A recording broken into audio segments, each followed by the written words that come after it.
Kansara DTV news ગુજરાતીમાં આપનું સ્વાગત છે. નજર કરીએ આજના મુખ્ય સમાચારો. હાસોટ અને પાનોલી વિસ્તારમાં ખેતીવાડીની વીજ લાઇનના વાયર ચોરીના કુલ 4 ગુનાઓનો ભેદ ઉકેલી હાસોટ પોલીસે 12 આરોપીઓને ઝડપી પાડવામાં સફળતા મેળવી છે.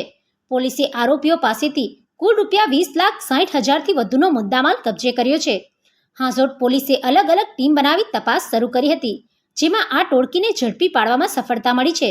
પોલીસે કેફ ઇલિયાસ શેખ, વિશાલભાઈ પ્રવીણભાઈ વસાવા, સનીકુમાર ખોડાભાઈ વસાવા, વિનોદભાઈ વિષ્ણુભાઈ પટેલ, રાહુલભાઈ વિનુભાઈ વસાવા, તરુણભાઈ જગદીશભાઈ વસાવા, સુનિલભાઈ ચેતનભાઈ વસાવા, પિયુષભાઈ જયંતિ વસાવા, રાજકુમાર ખોડા વસાવા, વસીમ બશીર શેખ, નૂર નબી સૈયદ અને સોનાદેવી પ્રદીપભાઈ ચોરસિયાની ધરપકડ કરી છે.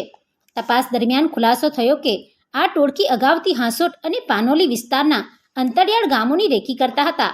ત્યારબાદ રાત્રિના સમયે ખેતીવાડીની ચાલુ વીજ લાઇનોને હેક્સો બ્લેડ અને પક્કડની મદદથી કાપી નાખતા હતા. ટોળકીના કેટલાક સભ્યો આસપાસના પોલીસ અથવા અન્ય લોકોની અવરજવરની નજર રાખતા હતા, જ્યારે અન્ય સભ્યો કાપેલા વાયરને તાત્કાલિક નાના ટુકડાઓમાં વહેંચી કોથળા અને થેલામાં ભરી લેતા હતા. આ ચોરાયેલા માલ મોટરસાયકલ જેવા 2 વ્હીલ વાહનો મારફતે સ્થળાંતર કરવામાં આવતો હતો.